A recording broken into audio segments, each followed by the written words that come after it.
What's up, y'all? It's your boy, Rome Good Promo. We back.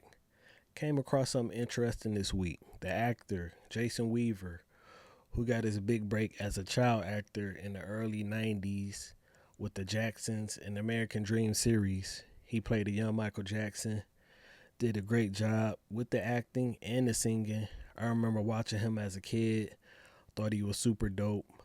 Later on, he went on to do The Lion King. He did the singing in The Lion King. Those songs, classic songs we remember, Kuna Matata. He was the singing voice. He wasn't the talking voice. He did a lot of sitcoms in the 90s. Thea, I'm not sure if y'all remember that one. I think it was one season. Smart guy. Later on, he was in The Shy. A lot of movies he played in. Drumline, ATL. Past couple years, he's been doing a lot of interviews. I know he sat down with Vlad, the guys over at 85 South. His latest interview, he sat down with the Art of Dialogue. And something that caught my attention, he was asked about the freedom of being able to wear whatever as far as like clothing and sneakers. Like the series, the sitcom he was in, Smart Guy. You know, they used to wear a lot of urban clothes and stuff like that. This was like the late 90s, so he was asking him about that process because I think he talked about it before. I think on his interview with the 85 South guys, he kind of talked about how they couldn't just wear what they wanted to wear. It was a whole protocol to it because that was a Disney sitcom, and they kind of particular about what the actors are wearing as far as like labels and designers and brands. So they don't really do like free product placement and stuff like that, which makes sense. You know what I'm saying?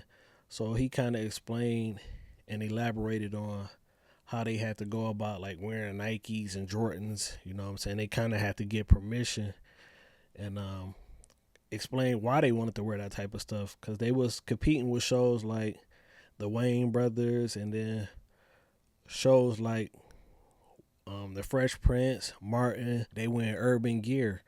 So that's where, like, when I was younger, a lot of us, we got our influence from seeing them actors, young actors. You know, of course, hip hop, the music, the rappers influenced us, but seeing like Will Smith rocking the J's, Martin rocking the J's, the Wayne brothers, they used to always be rocking like dope urban hip hop gear. And so Jason Weaver and Omar Gooding, they wanted to, do the same thing because they're part of the culture. They didn't want to just be wearing like basic clothes and stuff like that. So they had to speak up and let them know that, we want to wear what we really wear and it appeals to our audience. You know what I'm saying? They want to see us rocking the fly stuff. So he kind of explains how that went and how they had to go about it. Check this out. Because Disney is very, very hands-on. They're very, very particular about their brand and what they present on their brand, so which is totally understood. But Omar and I, the two black kids, man, like, and we were like, yo, like, we don't want the show to be corny. Like, we know it's a Disney show, but like, we knew our peers were watching us. We knew our community was watching us. And, there were young black boys and young black men who were looking to us as like, the flavor barometer, if you will. Like, and that was based on what sneakers we were wearing on the show that day, how our hair was styled, how we wore our clothes. Like, we really took pride in representing that golden age generation of hip hop. This was during the time of, Bad Boy, Death Row, Rockefeller, you know what I mean? So that was a golden age in hip hop that me and Omar were a part of, that we were living, every day. And we wanted to, we knew that we were acting and portraying characters, but we also wanted to be our true, authentic selves as young black men during that time. And to his credit, Danny Kalis, especially our executive producer and creator of the show, the one thing that he would do before we would tape, because we would always have wardrobe fittings, whatever we were going to wear on the show that day. So when we would do our wardrobe fittings, in the wardrobe department would take the pictures, the reference pictures, and they say, well, Jason wants to wear this week. And it maybe be like some Allen Iversons or something. And Disney they were real sticklers about like labels, because they didn't want companies to get like free advertising, you know what I mean, unless they paid them. There was no such thing as like product placement as far as Disney was concerned on their shows. You feel me?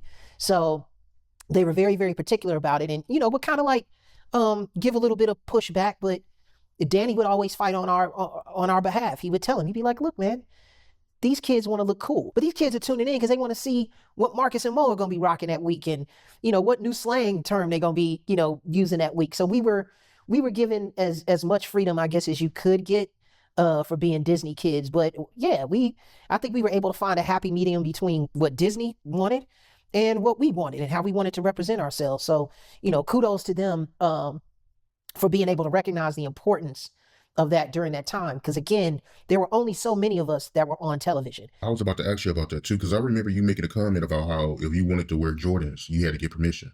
Oh yeah, you definitely had to get permission from the higher ups when you were wearing any kind of apparel that was recognizable, or that could be easily related to a brand.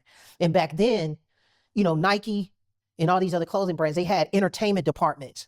So they would invite you to come to, their little field office and pick out stuff, to wear. And when you would pick out stuff, they would hope that you would wear it on the red carpet, or that you would wear it at an event where somebody would, catch you on the step and repeat carpet, and, and then it would be in People magazine or whatever magazine was hot at that time, or Right On magazine or whatever.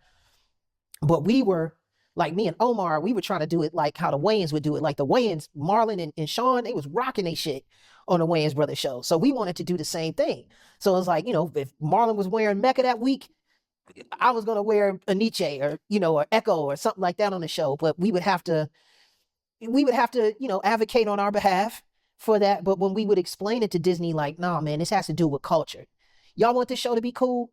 You want black kids to like this show? Or you just want kids, period, who are into hip hop and the whole lifestyle into this show? Well, man, let us be us. We're not going to make y'all look stupid. Like, we're not just going to come on here wearing anything. We know what's going to work and what's going to pop. And again, so we were able to find that happy medium between those two parties, and we made it happen. It was real cool. Yeah, so I thought that was kind of dope and interesting. I never knew how that worked. I ain't in Hollywood in these circles or nothing like that. You know, I thought you could wear whatever you wanted to wear, or whatever, you told them you wanted to wear, they'd get it for you. I didn't know, like, where certain shows you had to go through like a whole, like, protocol, what I'm saying, get clearance to be able to wear certain brands and stuff like that. So I found that to be interesting, and I do applaud the guys for speaking up and wanting to wear what they wanted to wear, you know what I'm saying? Because that means a lot to, like, a younger me growing up and seeing dudes that look like me rocking the type of stuff that I would wear. So shout out to Jason Weaver. I think he's a dope actor. I've been a fan of his since I was little. He's just a few years older than me. So I've paid attention to a lot of stuff he played in. And I think he does a lot of, like, chef work now. He's a chef outside of acting. So yeah, I thought that was pretty interesting. Caught my attention. Like I said, I think he talked about this before on the 85 South show. And I just wanted to relay it to y'all. And, I'm rolling out the videos, man. Shout out to my subscribers, the old ones, the new ones. I appreciate all y'all. It's your boy Rome Good. I'm going to have a video coming real soon. I'm on y'all next time. Peace.